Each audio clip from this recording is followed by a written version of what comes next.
ठीक है, लेक्चर 2 को शुरू करते हैं। इसमें इंस्ट्रक्शन साइकिल पढ़ेंगे, हम लोग बात किए थे कि हम लोग क्या क्या पढ़ेंगे पहले। पाइपलाइन शुरू होने के पहले कंप्यूटर ऑर्गेनाइजेशन, इंस्ट्रक्शन साइकिल और डिस्क, आज ये दोनों कवर कर लेंगे। तो इंस्ट्रक्शन, अच्छा इसमें एक चीज़ बताना भूल गए कि इंफॉर्मेशन रजिस्टर में सारा इंफॉर्मेशन रहता है, सब्ट्रैक्ट, लोड, ये सब लोड रहता है। उसमें से कौन चलाएगा, डिकोडर के थ्रू होता है, उसी से वो उसी की कंट्रोल लाइन बनाता है, उसी कंट्रोल लाइन में सिग्नल भेजता है, कंट्रोल सिग्नल, जो कि वो ऑपरेशन को कैरी करता है। तो जैसे कि मान लीजिए कि वो सिग्नल भेज दिया है कि वो ऐड का सिग्नल है, वो ऐड का फिर काम होगा, वही सर्किट को ऑन कर देगा वो। इस तरह से काम होता है। चलिए नया topic, instruction cycle. Instruction cycle जो है, इंस्ट्रक्शन तो कुछ ना कुछ आइडिया होगा ही, इसको लेकिन डीपर लेवल पढ़ेंगे और भी डीप में, जो आप लोग जानते हैं। थ्योरेटिकल कॉन्सेप्ट ये है, जो है ये थ्योरेटिकल कॉन्सेप्ट है। असल में होता है ऑपकोड, माइक्रो ऑपरेशन। यही आपको सीपीयू में स्टोर रहता है, रोम में या उसका इंफॉर्मेशन रजिस्टर में, वहीं से आता है। लेकिन हम लोग प्रैक्टिकली इंस्ट्रक्शन बोलते हैं। जैसे कि असेंबली लेवल लैंग्वेज है, वो भी एक थ्योरेटिकल कॉन्सेप्ट है। असल में तो सब बाइनरी लेवल पे होते रहता है, वो माइक्रो ऑपरेशन होता है। चलिए ठीक है, थोड़ा आगे बढ़ते हैं। और हम लोग माइक्रो ऑपरेशन में बात नहीं करेंगे ज़्यादा, क्योंकि माइक्रो ऑपरेशन समझना भी कठिन है और समझाना भी कठिन है। और हम लोग एक्सेप्ट है कि हम लोग माइक्रो ऑपरेशन, जब इंस्ट्रक्शन बोले तो माइक्रो ऑपरेशन ही होगा। थोड़ा माइक्रो ऑपरेशन देखते हैं। चलिए 0101, अगर आपको प्रोग्राम में यानी कि सॉफ्टवेयर में ये आप कंपाइलर उसको कंपाइल किया, यहाँ तक कि जो आपका सॉफ्टवेयर है, यहाँ तक कि जो पेंट, एमएस वर्ड, ओपेरा, वो सब भी अंत में कंपाइलर से कंपाइल हुआ। चाहे वो ओएस का कंपाइलर हो या आप सेव किए हों, या उस सॉफ्टवेयर के साथ ही कंपाइलर आया हुआ हो लोडेड होके, वो कंपाइलर कंपाइल किया उसको और उसने वो कुछ सिग्नल बनाया इसी किस्म का 01001। और ये कंपाइलर जानता है कि वो विंडोज 7 में, इसका मतलब होता है सब्ट्रैक्ट। विंडोज 7 में बहुत बार बोलता है कि ये प्रोग्राम विंडोज 8 में नहीं चलेगा, 32 बिट में नहीं चलेगा, वो इसी बात के लिए है कि उसका माइक्रो ऑपरेशन कुछ और है। ये जब सब ये सिग्नल दिया, ये सिग्नल फिर वहाँ पे भी डिकोडर, मल्टीप्लेक्सर या फिर और भी सर्किट है, कंपेरेटर करके बताया कि हाँ नहीं यही सिग्नल आया है, तो तुम अब जो ये आपको ये सीपीयू है कैसे आया, इनपुट आउटपुट में डाटा बस के थ्रू आया, मेमोरी बस के थ्रू आया। तो पता चला कि नहीं भाई ये सिग्नल आया है आपको सब्ट्रैक्ट का, तो इसको आप कर दीजिए। इसी तरीके से काम होता है। ये मैं आपको बताना चाहता हूँ कैसे काम होता है, ठीक है। और इंस्ट्रक्शन साइकिल को थोड़ा छोड़ के आगे बढ़ते हैं।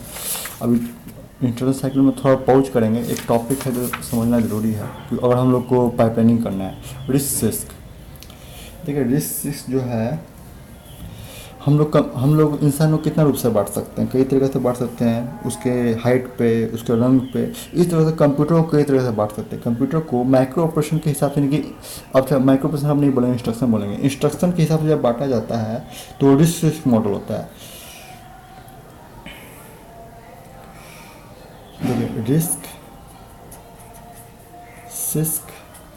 Is instruction model of computer set hardware। RISC is instruction set model of computer set. जब इंस्ट्रक्शन किस टाइप का, इस पर जब डिफ्रेंशिएशन करेंगे तो रिस्क से इसका मुख्यतः डिफ्रेंशिएशन होगा। और ये हिस्टोरिकल भी है। अभी तो बहुत तरीक़ा से, अगर अभी तो इंस्ट्रक्शन से भी करेंगे तो पता नहीं कितना किस्म का हो जाएगा, लेकिन यही दो तरीका है, एगो सॉफ्टवेयर ओरिएंटेड है, एगो हार्डवेयर ओरिएंटेड है। RISC has few addressing mode using mode registers model instruction set. देखिए अगर आपके पास ज़्यादा एड्रेसिंग मोड है तो आपको डाटा को भी, आपको पूरा सिस्टम को बदलना होगा। अगर कम है तो आपको ज़्यादा मेमोरी का इनपुट आउटपुट होगा। देखिए कम आपका एड्रेसिंग मोड है, मान लीजिए कि चार एड्रेसिंग मोड है तो उसके लिए 2 यूनिट लगा, 8 है तो 4 लग गया, आपको 4 मेमोरी यूनिट लग गया। तो साइज एक इंस्ट्रक्शन का जो उसमें केवल ये पता करने के लिए कि एड्रेसिंग मोड कितना हो उसको ये घट गया है। रिस्क में ये फ़ायदा है कि स्मॉल इंस्ट्रक्शन साइज है।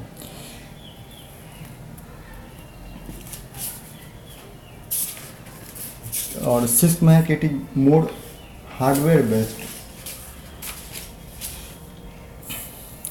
More complex hardware design. जैसे कि आप अभी भी देखिए और चीज़ जो हम लोग इस्तेमाल करते हैं वो रिस्क मॉडल के पास है। देखिए एक मिनट, ये मोर हार्डवेयर बेस्ड है, मोर कॉम्प्लेक्स हार्डवेयर डिजाइन, जैसे रोबोटिक्स में हो गया या सेल्फ ड्राइविंग कार हो गया। इट इसमें माइक्रो प्रोग्राम यूनिट है स्पेशली इसी के लिए कि उसमें ढेर सारा वो बाइनरी कोड सिग्नल दिया हो गया है हर छोटा बड़ा बात के लिए। ऐसा नहीं है कि दो को मिला के वो काम ले रहा है, क्योंकि उसका मूवेबल है, वो रियल टाइम काम ढूंढता है, उसको अपडेट करना मुश्किल है, उसका इंस्ट्रक्शन लॉन्गर हो जा रहा है क्योंकि उसमें ढेर सारा मोड एड्रेसिंग मोड है।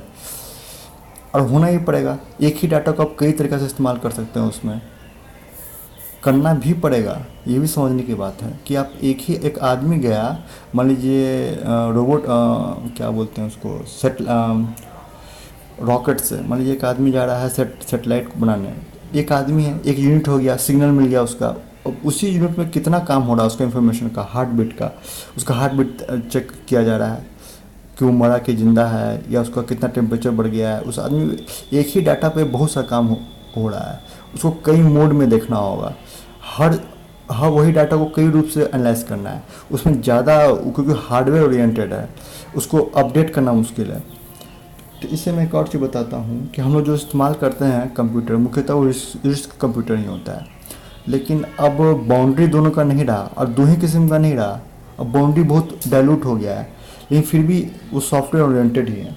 तो ये जो है ये समझे मॉडर्न डे कंप्यूटर में हम लोग यही इस्तेमाल कर रहे हैं।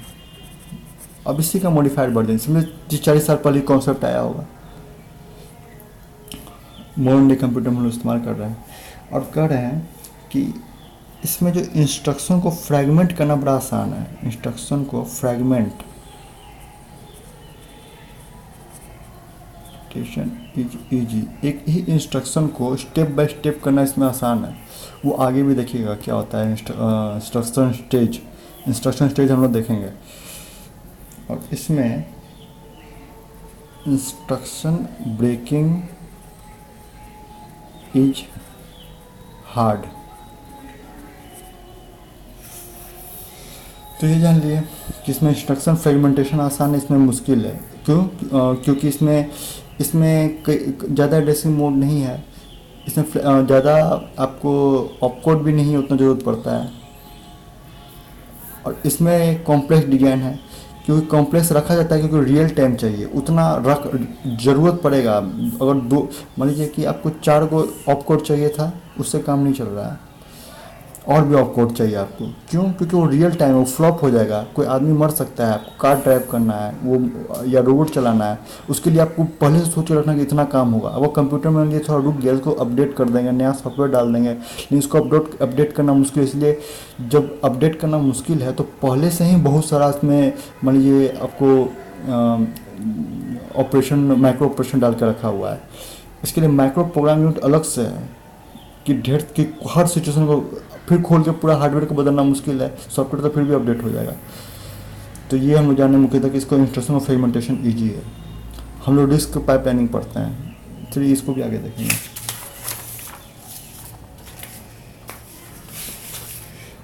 चलिए ठीक है, रिस्क हो गया, फिर से इंस्ट्रक्शन पे आते हैं। एक इंस्ट्रक्शन लेते हैं हम लोग, एक इंस्ट्रक्शन जैसे कि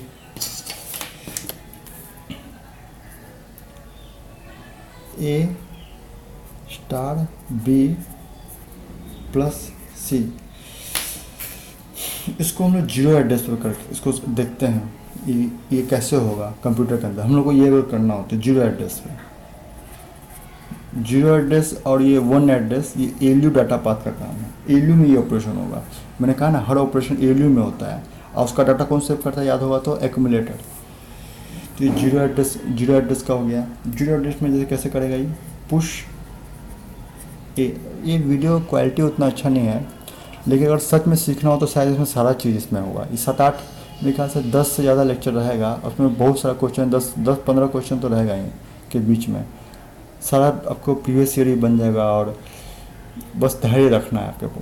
मेरे ख्याल से ऑनलाइन तो अभी इतना अच्छा हमको खुद अब बड़ा ही नहीं कर रहे हैं, लेकिन हमको लगता है अच्छा काम होगा। देखिए जो आपको लगता है आप करिए। देखिए पुश बी मल पुश सी ऐड।